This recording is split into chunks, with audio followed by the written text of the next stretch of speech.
And welcome in. Late Kick is live. It is Thursday night, September 16th, the year of our Lord 2021. Jam-packed wall to wall. Then again, we always are. We're about to dive headlong into week 3. We've got some games on the marquee. We've got several more games on the undercard, and we're going to talk about a whole lot of them tonight. Let me ask you a question. Rhetorical, we're about to hit it. Who are we going to learn the most about? Because I got several teams. Some of them are on the radar, some of them a little bit off the radar. This is the time of year that's dangerous. This is the time of year where we on the show, metaphorically every year, like to tell you the fog starts to burn off. And the fog is the things you think you know. We all think we know some stuff this time of year, and then the fog burns off, and you see the landscape a little bit more clearly. And it turns out 3 weeks from now, you'll look back and say, remember when we thought this? Remember when we thought we had that pegged? This is when that process starts. This is why we never use the word lock, ever, but much less in week 3. You never start speaking definitively. We never put any of these bootleg playoff projections out because we don't believe in the playoff in September. But we're going to start to learn some more things this week. We'll come back to that in just a second. We've got mood tracker updates, 3 more of them. Texas has warranted a mood tracker update. Certainly Arkansas, been talking with our friends over on Hog Sports in the last hour actually, and Ohio State. Bucknuts, up in arms, defensive, might I add. And we're going to talk about all those programs, also Cincinnati. The G5 love that you claim we don't give, I'm going to give. I can make an argument to you that the Bearcats play the biggest game since Luke Fickell has been there this Saturday. It's not the biggest in terms of prestige, but it is the biggest, I think, in terms of current and future impact. All that, and we're going to add 2 more best bets onto the Ramen Noodle Express. So just a little word to the wise, by the way, as we talk about the Ramen Noodle Express, and we're about to dive into the show. The model this week likes way more than just 5 or 6 games. I mean, we're going to have 6 games before the end of the show tonight for you, but I've got even more than that. They're not all going to be official best bets. The reason I'm telling you this is because those of you who have been checking out Friday Night Lines, which is our super secret off-the-radar kind of gambling chat on Instagram Live, it should be lively to tomorrow night. We're going to do it live from some random Pittsburgh hotel room, but I would highly encourage you, if you have some games that you're curious about and you want to know what the model says, that's the time. It's live chat. I field as many questions as possible. It lasts about 15 or 20 minutes. I would encourage you to be tuned in because there's some value on the board, even more so than I'm going to be handing out on the show. Also, I had a lot of you texting me about this. I've been putting the show together, so I hadn't been able to respond. But Dustin Hockensmith and the folks at Penn Live did a really good feature on me and the show earlier today. It's available, pennlive.com. It's a mega website in Pennsylvania. I've even heard about it, and I grew up in Georgia. And they had some really good things to say. Even Barton Simmons was quoted. How about that? Our Adam Stanko was quoted. Colin, I don't think you were quoted. Colin's saving himself. He's only national. When we do New York Times, USA Today, that's probably when Colin will be reached for a quote. But thank you to the folks at Penn Live, and thank you guys for checking that feature out. They're watching us tonight in Bozeman, Montana, by the way. I also was informed of that earlier today. So we got a loaded show. Let's dive in, and let's talk about Saturday because we got some things to learn. Which programs, which teams are we going to learn the most about Saturday? I'm going to go around the horn here. Let's talk about some games. Some of these we've already previewed and predicted, but what are we going to learn? Let's start with the game we're going to be at. I'm already dressed, properly enough, but Auburn at Penn State. The predictions and whatnot notwithstanding, what are we going to learn about some of these teams? Remember when Malzahn came to Auburn? It was his first year. It was 2013. I think they were coming off like a 4-win season. And they came within seconds of winning a national championship. One of the most out of nowhere, near perfect elbows off the top rope of college football that we've ever seen. Only problem is FSU rolled out of the way, elbow hits the mat, and then boom. FSU hits their finisher. Mr. Benjamin, to be more direct, hits his finisher, and then Florida State wins. But point being, no one thought Auburn had any business doing that. Well, this year, I really wonder, and we'll start to learn a little bit more, because they've looked great so far against borderline air. Not to disrespect opponents, but I am, because Auburn hadn't played anyone. They've done what they're supposed to do. But now we find out if Brian Harsin has any of that Malzahn year 1 stuff in him, where you're not expecting anything, the preview magazine culture didn't expect anything, and then all of a sudden they do something. Well, if that is to be the case, certainly this would be a very, very opportune place for that to start. Saturday night, everyone's talking about the environment. I do want to reiterate something.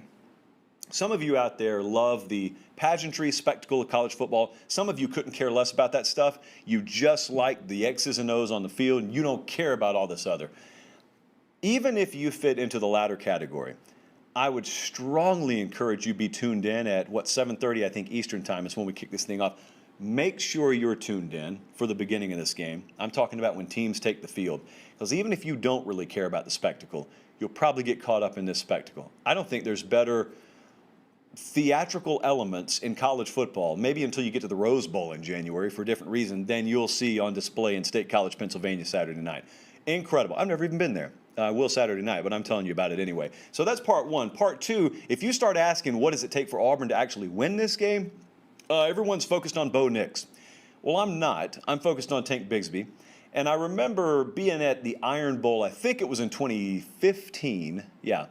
That's when Derrick Henry had one of those games where they handed the ball to him over 40 times, and then he finally put Auburn to bed. That's about the only tailback that we've seen in major college football be utilized in that fashion. I am mentioning Derrick Henry because I wonder if Auburn might not need that kind of performance from Tank Bigsby to win this. I can assure you they're not going to put the ball in the air a whole lot with Bo Nix. In fact, interceptions may not be the biggest issue. Fear of letting him throw the ball because of interception looming in the back of your mind may be the bigger hindrance for Auburn, but all that can be negated if they find out they can move the ball. And then Tank Bigsby starts rolling, and you look up at halftime, and he's already got 23 carries for 119 yards and a touchdown, and you say, he's on pace for what? And then they don't let up in the second half, and they just keep running him and running him and running him. Maybe the kind of performance Auburn needs in order to win the game. Thirdly, how about Penn State taking this game? You know, they won against Wisconsin in week one. The box score tells a different story. Doesn't matter. It's still a check under the W column. But as we get further down the road, you're ultimately going to get anywhere close to where you want to go. You got to be able to take games. And unlike week one, you're not in a hostile environment. You're in a friendly environment. Auburn should feel like they're playing against 12 guys at any given time. Can you take the game that should be yours? Those are some things I'm watching in that one. How about Alabama at Florida? The first thing that I will be focused on with Alabama, and I think we all should be focused on, as that fog of the early season starts to clear, is we start to get a little more context around what we really witnessed Alabama do in week one. You think Miami's a top 20 team, thereabouts, and you watch Alabama make quick work of them, and so you come out of it, as you should have, and you say, wow, Alabama looks borderline unbeatable. Maybe not unbeatable. They look really good. And they did look really good. But the thing about the early season fog is sometimes it really clouds your visibility. And sometimes what you think is a really good team is not a really good team. Well, so now we've got another week of perspective. And that week involved Miami narrowly getting by App State. Suicidal feline in the second deck was the bigger takeaway from that game than the actual game itself. So now we get into week three, and now Bama's got its biggest test of the year so far, and it's in a true road environment. And you take a lot of those kids out on the road, and they get to experience the swamp for the first time. Pretty much, yeah, everyone on that roster does. The overall caliber of the team. Bama could go in there and win 44-13. They could go in there and win 29-23. Those are two wins, but, you know, they hit you a little bit different. Just the overall caliber of play. Nothing too specific, just the overall caliber of play. That's one thing. And then I got another thing I was asking Director Colin about probably about 30 minutes ago. I was randomly just writing some notes down, and I said, Colin, I got a thought for you. He goes, oh, not again. I said, yeah, just humor me for a second. Since no one's predicting it, because I have not seen anyone outright predict a Florida win, since no one's predicting it, what if Dan Mullen wins? You ever stop to think about that for a second? What if instead of covering, some people have been bold enough to predict that, what if Dan Mullen and Florida actually win? How radically would that shift the whole dynamic?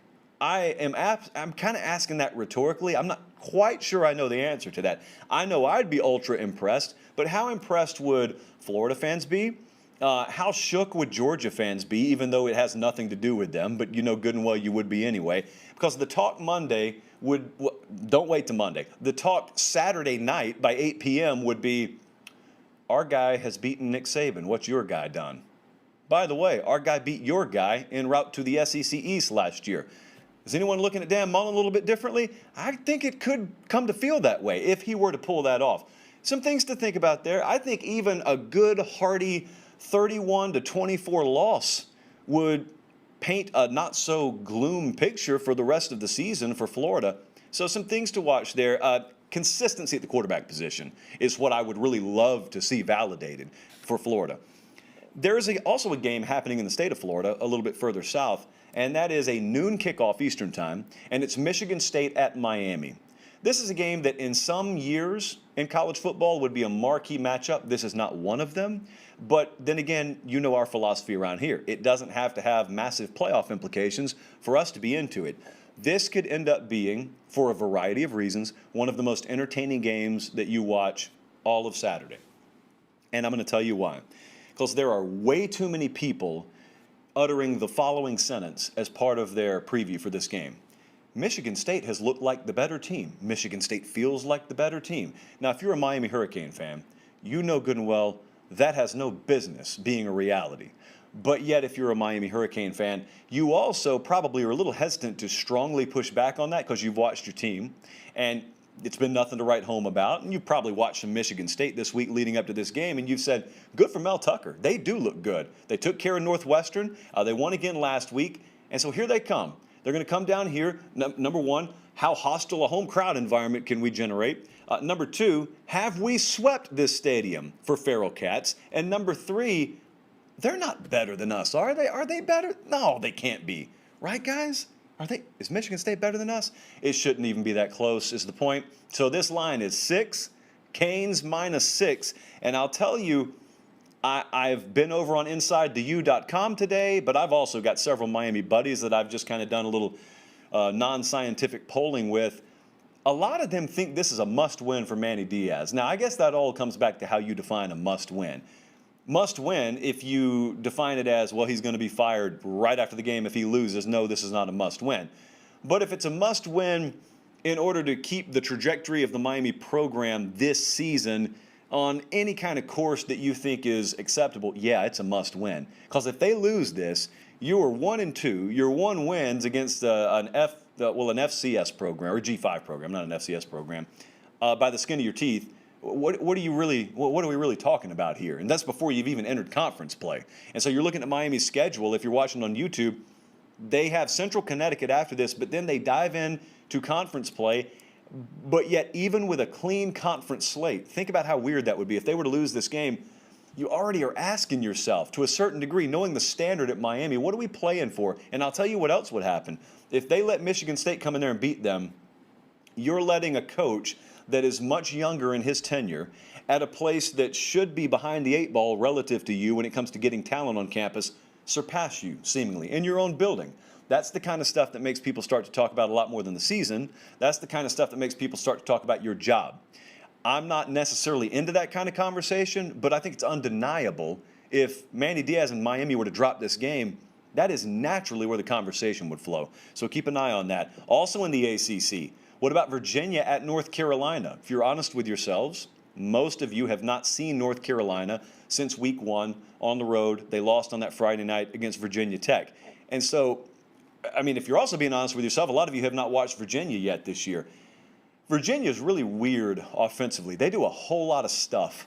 They don't have 4- and 5-star talent all over the place, but in college football, you can win without it, especially if you're doing something unique. And say nothing else about Virginia, but say this. They are unique. They're a special preparation offensively, so good for Bronco Mendenhall. But also they have that familiar Bronco Mendenhall trademark of being really well coached, disciplined, probably not going to beat themselves, hard to handle on the lines of scrimmage, even though, again, the average star rating may not indicate it.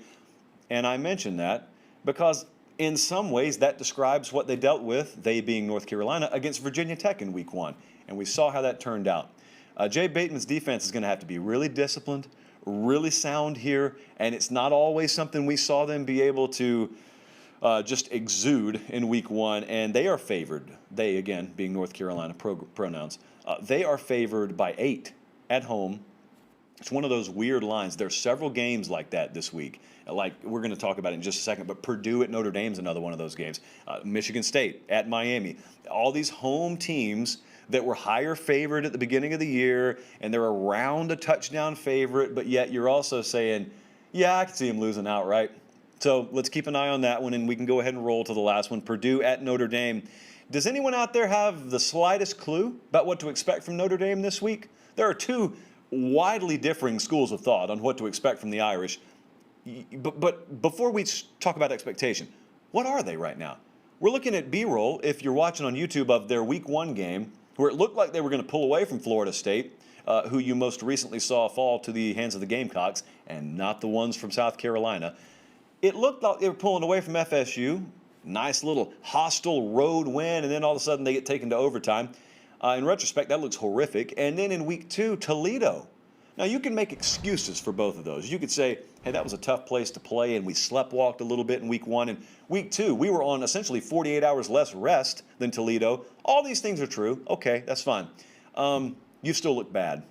You still look a lot below the standard people expect from Notre Dame. So there's one school of thought that they're just flat out not all that great this year.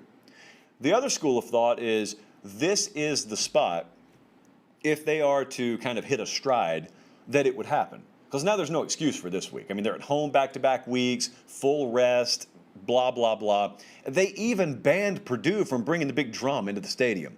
Couldn't fit through the visitors' tunnel. And then Purdue said, well, that's cool, but what about your tunnel? And Notre Dame said, nope. We're Catholic, but we're kind of going Church of Christ on you. No instrumental music in here today. I'm a Church of Christ guy, so I know all about it. They're not letting Purdue bring the drum in. Colin, I want to say since 1979, it's the first time Purdue does not get to take that drum on the road.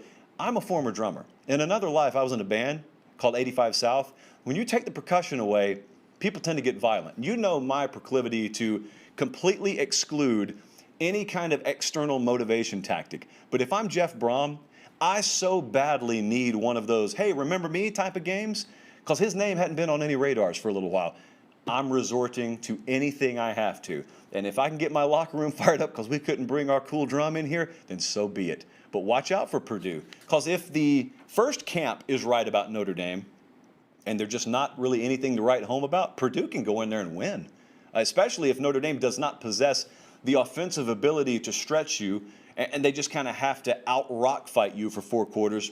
At that point, you got really, really thin margins. Purdue could win that game, so let's be heads up. Those are just some of the many things. We have a Purdue by 17, Jet. Sometimes I have to prove to you the show's live, so I react to the live chat. Purdue by 17 would be noteworthy, I'll say that. I don't really care where you're going to be Saturday. Well, I do, and that's a lie. I care greatly about you guys, but I don't care which place you choose to be. Just get out there. I was talking to a meteorologist friend of mine earlier today, and they were sending me some advanced model data. By advanced, I mean down the road a little ways. It's going to get cold soon. I know that shocks you. Yes, I have inside information that as summer turns to fall, it's going to chill off a little bit. Not all of you know that. I know that. It's going to get colder in the fall than it is in the summer. And my point is, the weather's not always going to be as great as it is right now, so get out there and enjoy it. Tailgate. I don't care if you don't have a ticket. Tailgate. And before you do it, just head over and visit our buddies at Academy Sports and Outdoors. Some of you have grown fond of how seamlessly I can transition out of what you think is a topic into an ad read, and there you go. I just hit it with you again. I got to tell you something about this after I get done. But if you need the tents, if you need those canopies, if you need the grills, if you need the T-shirts, which eventually will turn into a jacket, it doesn't matter. Academy Sports and Outdoors, they are the official outdoor sporting goods supplier of a couple of conferences, but most notably, this very show. And we are loving more by the day the relationship we have with Academy. And if you can't get to a brick and mortar store, that's fine. Some of you are a little socially awkward. Some of you are introverted, just like me. And some of you don't live near a store. Academy.com. As long as you got internet, you can head there for all your sporting goods supplies. So make sure you give them a visit. Now, here's the fun thing I wanted to tell you. I told you the other day I got an email from some of the high-ups at Academy, and they told me that you guys had been hitting them up saying, we bought some Academy merchandise, and we did it because you are a partner with Lake Kick. So here's what I need you to do. I was talking to one of our sales executives today, and here's what I want you to do. When you do that, just tag me in it, because I want to have that, because that's really fun. I would love to just screenshot that. So if you're going to academy.com or you're in the store, which a lot of you have been doing, just screenshot yourself. I don't care where you are. Just tag me in it. Send it to me, Twitter, Instagram, wherever, because I want to build a little folder of that. And then I want to just break it out down the road, probably in a sales department meeting. And I just want to run through a ridiculously showy slideshow presentation of boom, boom, boom, boom, boom, boom, boom, all of our folks buying Academy gear.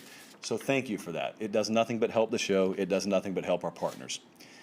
Let's talk about moods. We don't normally, to be honest with you, do the mood tracker until it's either spring, when we do one for pretty much every program, or it's really late in the season. But this season has necessitated that we do several mood trackers. I think after this segment, we will have done 4 already. So, Colin, here's your endpoint. Let's hit some mood trackers because there are moods rapidly evolving across the landscape of college football. And we got to start with Texas. The Texas mood has been updated to "In Casey We Trust." I trust that a lot of you saw the Arkansas game. Not even going to call it an Arkansas-Texas game because, to be honest with you, Texas did not have a whole lot of choice with how that outcome came to be. But now, what you also saw, if you tuned in through the duration, is a quarterback change, which, of course, was what we were fearful of in the latter portion of Texas fall camp. We saw that there was no clear leader. That was made obvious because Steve Sarkisian himself said so. And so it was Hudson Card, and it was Casey Thompson, and finally, you have a scrimmage where Card looks a little bit better. Chip Brown over at Horns 24/7 shared some pretty interesting information with his insiders and members over there earlier today that indicated maybe that coincided with Casey Thompson showing up a couple minutes late for some things. And when it's a battle of inches, that goes a long way in determining the outcome. Whatever determined the outcome, Sark picks Hudson Card as a starting quarterback. And that was all well and good. But remember what we said on the show at the time, which is ringing very true now. I said, this is not a Texas team that is talented enough to just pick their quarterback and then take off and get to cruising altitude at 38,000 feet within 10 minutes. It's going to be bumpy. They're just not there yet, obviously. That's why they have a brand new coaching staff. And the problem therein lies, because when you had 2 quarterbacks so hotly contesting each other in fall camp, it's inevitable that you have a little division within your locker room. Sometimes it can be healthy, but you got how many guys? You got over 100 guys in there. I mean, you got 100 different sets of eyeballs. They're not all seeing it the way you do. You better believe there were some folks that said, man, Coach picked Hudson Card. I think Casey Thompson. I think he's our leader. I think he's our guy. Now, Sark made the best decision he knew how to with the information at hand. But what we said is the second the first wheel gets wobbly, there's probably going to be a change. And lo and behold, the wheels got wobbly Saturday night in Fayetteville, and now we've seen a change. And Casey Thompson, in case you've missed it, has been announced as the starting quarterback for Rice this Saturday. Rule number 1 on the show, don't lose to food. Rule number 2, see rule number 1. And so I believe Casey Thompson is going to have a good game Saturday. Now, the reason the Texas mood has shifted to "In Casey We Trust" is because there's no other option. That's about it. But I'll tell you something else. Casey Thompson is liked by a lot of the Texas fan base, and if you were indifferent on him, then I think you ought to go over there and take a look at Chip Brown's insider report over on Horns 24/7 because he talked a lot about the attitude and had some direct quotes from Casey Thompson. And here's the way I interpreted it, and the way a lot of you at Texas interpreted it. It was believed that if Hudson Card won that job, there was a strong likelihood that Casey Thompson was going to transfer. Sark himself was worried about that. And when it happened, I was reading Chip Brown's report. I'm paraphrasing. Go read it in its entirety if you want to over on horns247.com. He said Casey Thompson was very distraught. He just kind of cut himself off from the world for a couple of days. But then he decided, I'm going to stick it out. I'm going to go work my tail off. I'm going to try and do it on my own and prove to everyone that I deserve this job. I'm going to keep myself ready. And so he was ready. When his number got called Saturday night, he was ready. And a lot of people have observed that inside the program. It makes you want to root for a guy like that because he did not hit the exit door. He didn't hit the dump button immediately. And so for those 2 reasons, I think it's "In Casey We Trust" right now with Texas Longhorn fans. Again, no one expects to win a national title out there this year, but they want to see evidence from Steve Sarkisian and his organization, at least, or his version of the Texas organization, that there's something to build in and buy into in the future. And you can start to do that with nailing down who the starting quarterback is going to be for the rest of the year and not make it a week-to-week sort of deal. Up in Columbus, Ohio, yeah, that's it. That's my impression of a lot of my Ohio State buddies this week. The Ohio State fan mood tracker has shifted to one word: defensive. And there is a double entendre there, obviously, because they were anything but that. Were the Ohio State Buckeyes against Oregon Saturday? I was in an unair-conditioned Iowa State press box. Yes, guys, I'm out there in the trenches. I mean, I'm fighting the battle out there in 95-degree temperatures for all of us. I'm doing it for you so you don't have to sweat through your shirts. But I was watching the Oregon-Ohio State game on a press box TV, and I'm watching and I'm saying, is that a replay? No. That looks just like a play that gashed Ohio State a drive before. They just ran it again. Oh, look, there they go again. I can't tell you. It felt like I watched 120-yard chunk plays on the ground ripped off by C.J. Verdell. Well, it wasn't all that far from reality. And so we read you on the Tuesday night edition of Late Kick Live several quotes from Ryan Day about needing to overhaul a lot of things about the Ohio State defense. Very uncommon language, to be blunt, about a program that is as elite in stature as Ohio State is at this point in a season. You can talk that way in spring. You can talk that way in fall camp. You rarely hear head coaches be that drastic in their language in a season. But it's merited. It is absolutely warranted. So the focal point this week, and they're playing, I think, Tulsa this week. The focal point this week for Ohio State fans has been tracking every practice update. They want to know who's going to be the coordinator there the rest of the year. And more importantly, forget titles and forget, plaques on the desk. Who's calling the plays? And a lot of that is shrouded in secrecy.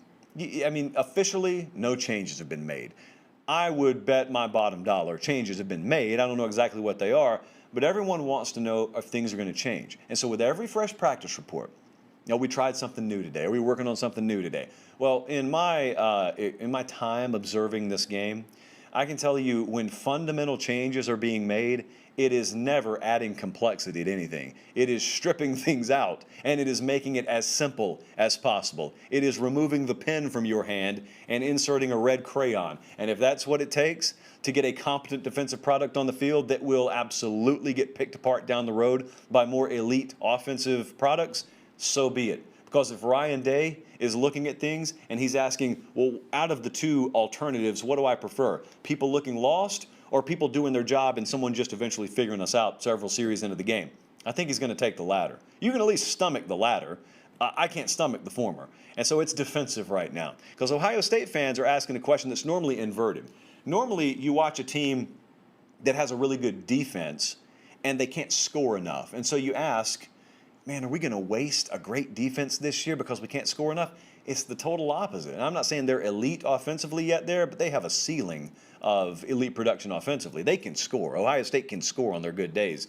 They're asking, does it matter right now? Are we going to be able to stop anyone?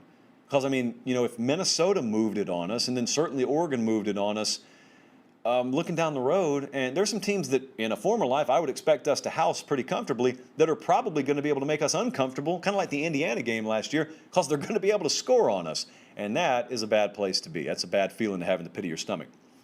The total opposite of that is the way our Arkansas friends are feeling. And we've had a ton of Arkansas folks watching the show the past week, and I appreciate it. I've done some radio in Little Rock this month, and I've talked about the things that I love about college football. And I'm not going to beat this to death again, but anytime you watch a program get the culture fit, you got to stand up and applaud it. If you love the sport as a whole, then there's no way that you can dislike what's happening at Arkansas with Sam Pittman. And if you're unfamiliar, if you're just kind of a casual fan and maybe you pull for your program and maybe you're a Washington State fan and you just don't know a lot about Arkansas, for the good of the sport, I would encourage you to root for Arkansas. Because if that template is proven on a national level to work, then you'll have far more programs out there take a second and very hard look at their own hiring practices. I'm looking in Los Angeles, California as we speak, through the camera, of course, and understand that you can't have the same 5 or 6 list of questions no matter where you're trying to hire. You got to have culture as part of it. Arkansas got it figured out. So anyway, we beat that drum a lot Sunday and Tuesday. The mood tracker at Arkansas. I don't know how popular Jason Mraz would ever be in Arkansas. However, he had a song one time that I was listening to last night. That's why it's stuck in my head. And it's called Make It Mine. Well, if I'm an Arkansas fan, my mood is make it ours. You know how the sport is shaped. You know how the very conference you reside in is shaped. You know how the division in the conference you reside in is shaped. It doesn't really matter how good you become. No one's handing you anything. No preseason magazine is ever going to coronate you a favorite of anything. Vegas odds makers aren't going to do it. Certainly media is not going to do it. Every game, even if you ultimately go on to win it, is going to begin with your back proverbially against the wall, just like last week, and even though you went on to skull drag someone, you had to prove everyone wrong in doing it. Well, the point is, if you're waiting for the crowd that didn't expect you to be able to do that to ever hand you any kind of accolade, you're going to be waiting until you're in your grave. So don't wait. Just make it yours. Sam Pittman's got that attitude. I can promise you the rest of the program has that attitude, and I would venture to think the fan base will not have a very hard time at all adopting that attitude. The reason is because Sam Pittman is one of them. He is one of you guys. And so you all think the same way, and you should be thinking the same way. I cannot wait to watch several more of those patented Trey Biddy walk and talks outside of Reynolds Razorback Stadium in the future, where you guys were, of course, an underdog, and then you end up beating someone, and there's Trey Biddy just walking around, selfie stick in hand, empty stadium, saying, well, we did it again. You got to pause, look around for effect, as only Trey Biddy can do. Yep, we got him. I can't tell you how many times I've watched him doubt us, and we got him again tonight. I love the walk and talks. Trey Biddy's walk and talks are great. Make it ours. That's it. Make it ours. Remember at the beginning of the year when I was telling you the difference between rankings and predictions and ratings? I need to have a little soliloquy on the JP poll before we go off the air. I mean, reminder there. There were a lot of people who didn't expect anything from Arkansas this year because they thought they weren't a good team. But there was a much bigger crowd out there that probably thought Arkansas was a decent team, but they thought the schedule was insurmountable. And I just made the point that I want to reiterate before we move on. Yes, Arkansas has got a brutally difficult schedule. You don't play a schedule every week. Arkansas didn't play their schedule last week. They played Texas. Texas was one layer of what you thought made this season non-winnable for Arkansas, but then they won the game. So that's one domino down that you didn't think they could knock down. This week, they got Georgia Southern.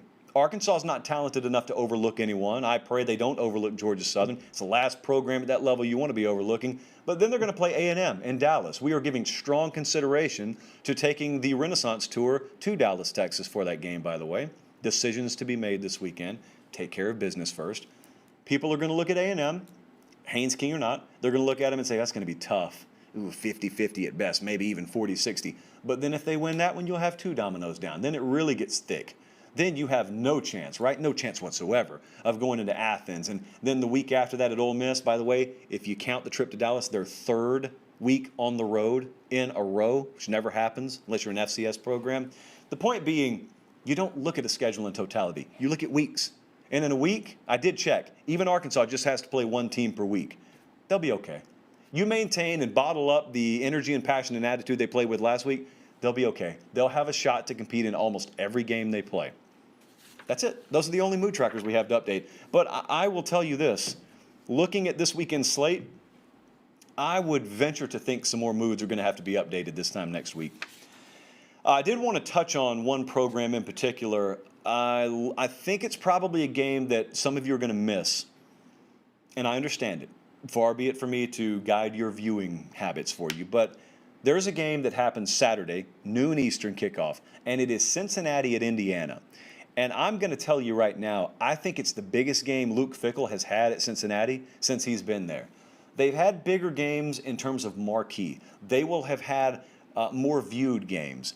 This is a big one, though. I think it is the big one for them. I had a buddy hit me up earlier this week and said, I don't think Cincy's going to cover the 4-point spread, which I will touch on in just a second. Said, I don't like it. I said, why?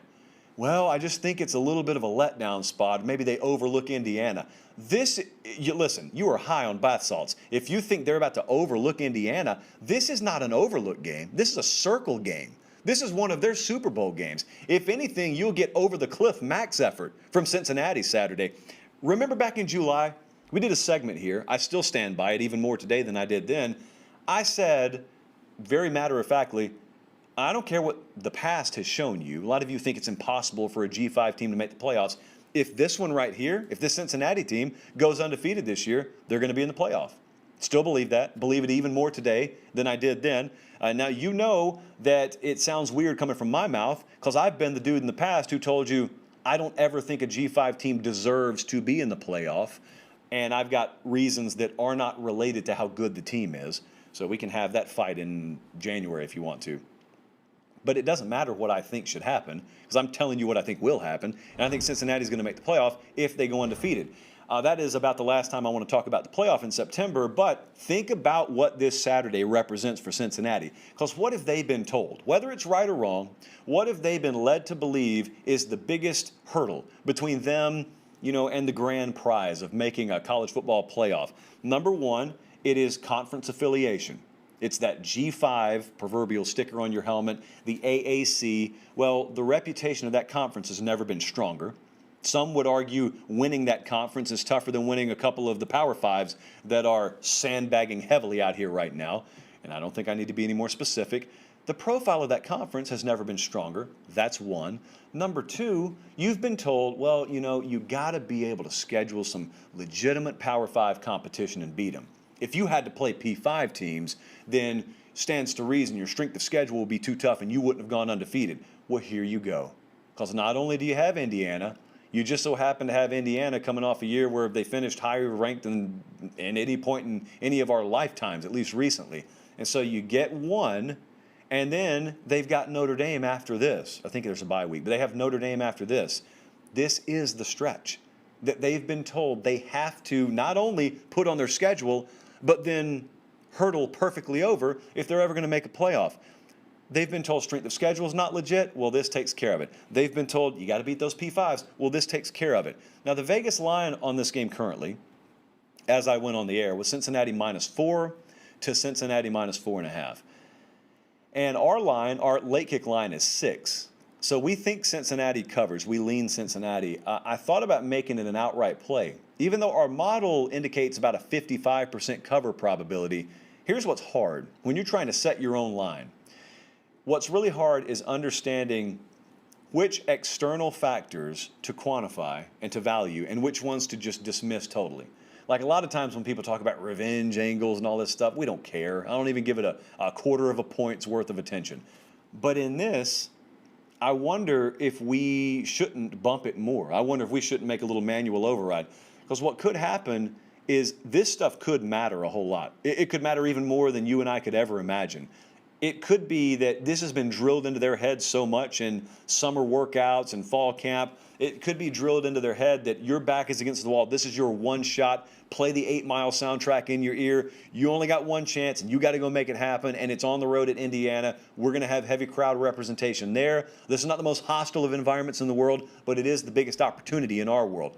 Man, if that's the mentality they're going in there with, and they execute at a high level, Cincinnati can run it up on Indiana. Indiana's offenses look bad. In fact, Cincinnati's offense has not really had a game where you would argue they just clicked since that Ohio State game. And some people still have the residue of that game in their head, a narrow loss to Ohio State, and I still think it's baked into some of these numbers.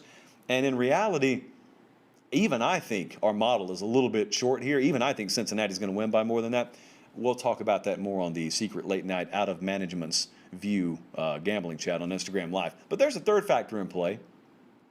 Maybe you've turned on Twitter or checked your favorite sports website this week. Maybe one of you has even cracked a newspaper right there, a physical copy in your hand.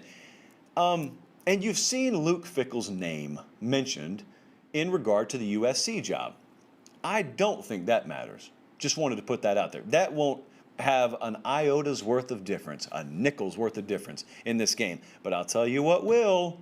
The fact that Clemson already has a loss on their resume, the fact that Ohio State already has a loss on their resume, the fact that Tulane pushed Oklahoma to the very limit, and Alabama's perfect, but they still have their biggest test ahead of them. Point being, remember back in July, everyone dismissed this notion I put out there that I thought a perfect Cincinnati would make the playoff, because you couldn't wrap your head around Cincinnati making the playoff over an undefeated Clemson. Well, they're not undefeated anymore. Or an undefeated Ohio State. Well, they're not undefeated anymore. Renaissance theory is what we call it, and it's in full effect. I told you, you'll still have redwoods in the sport this year. It's just they're going to be shaved down. They're going to be a lot closer to the pack. That is what college football is this year. It wasn't all that hard to see coming. I know, because even I figured it out. This is an environment that is ripe for Cincinnati to make it. But it's also an environment where they could lose Saturday and it could all be out the window. And that is my best pitch for the fine folks at ESPN to get you to turn on their network and watch this game. We do have to do one more little piece of business before we get out of here. Thank you for watching, by the way, tonight. We got to talk best bets. I've already got 4 of them on the board, but now we're going to add not 1, but 2 more. We've got such a loaded card, we couldn't even use our fancy ramen noodle graphic. We have to use a standard old slider graphic. So I already gave you Texas A&M minus 25.5. That's all the way up to 29 or 30 now. You've got to be following on Twitter. I cannot stress it enough. At Late Kick Josh. You have lost, 5 points of line value if you weren't following when I originally handed that out. And I do not like it at 30, by the way. We like it at 25.5. Kansas State plus 2.5. That one is creeping down near 0 now. We're on the right side of that one.